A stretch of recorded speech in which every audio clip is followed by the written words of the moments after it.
کہ مرنے سے پہلے ہم سب کر لے اس پہ غور. کتابوں کا خدا اور ہے، بابوں کا خدا اور. کہنے کو تو ہی سب کا اسلام ہے، لیکن کتابوں کا جہاں اور ہے، بابوں کا جہاں اور. بسم اللہ الرحمن الرحیم. میرا نام ہے محمد فرحان قریشی اور آپ دیکھ رہے ہیں میرا YouTube channel Jhelum academy engineer Muhammad Ali Mirza. آج ہم آپ کو دکھانے جا رہے ہیں ایک اور پوڈ کاسٹ کی ہائی لائٹس جس کی ریکارڈنگ کی گئی تھی 3 دسمبر 2023 کو. یہ پوڈ کاسٹ ریکارڈ کی ہے ہمارے احمد فضان بھائی نے، جو کہ ایک یوٹیوبر ہیں اور ان کا اپنے اسی نام سے چینل ہے جس کا لنک ڈسکرپشن میں دے دیا جائے گا. ایک بہترین علمی پوڈ کاسٹ جو کہ عنقریب وہ اپنے چینل سے اپلوڈ کر دیں گے.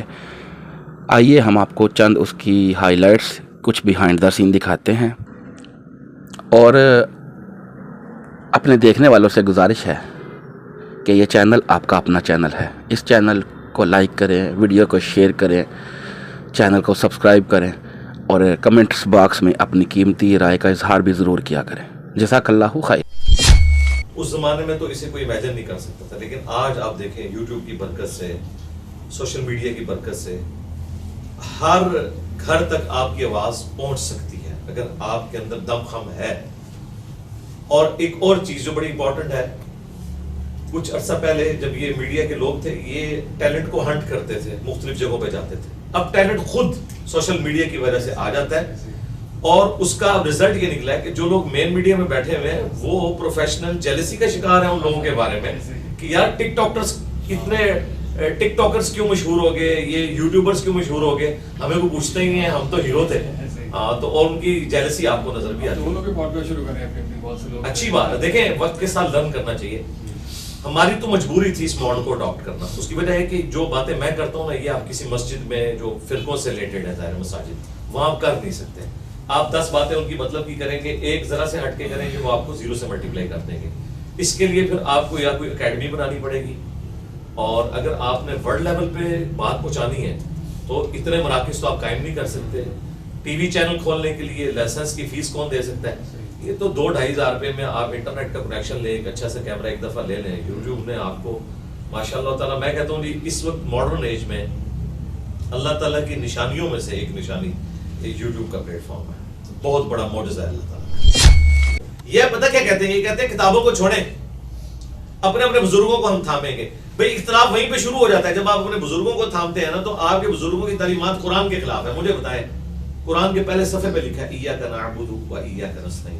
امت کی اکثریت مرے ہوئے لوگوں کو قبروں میں جا کے پکار رہی ہے.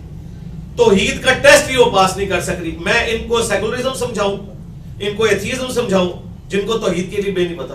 ہاں، وہ جو ممی ڈیڈی قسم کے لوگ ہیں جو بہت تھوڑے سے ہیں، ان کے لیے آلریڈی میں نے بہت زیادہ کام کیا ہوا ہے، اور ان کے لیے بہت سے لوگ کام کر رہے ہیں. نعمان علی خان ہے، اچھا کام کر رہے ہیں. ڈاکٹر اسرار صاحب کی ویڈیوز ہیں ان کے لیے.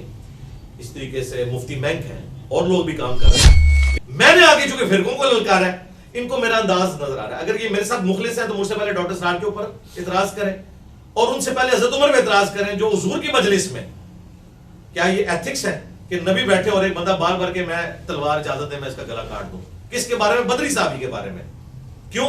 انہوں نے نبی اسلام کے ساتھ غداری کر دی تھی، لیکن پھر بھی رسول اللہ صلی اللہ علیہ وسلم کی موجودگی میں آپ علیہ السلام کے حکم فرمائے بغیر اس طرح بار بار تلوار کو ہاتھ دینا، کیا یہ ایتھکس ہے؟ تو حضرت عمر کو تو یہ کچھ بھی نہیں کہتے ہیں ان کی طبیعت تھی.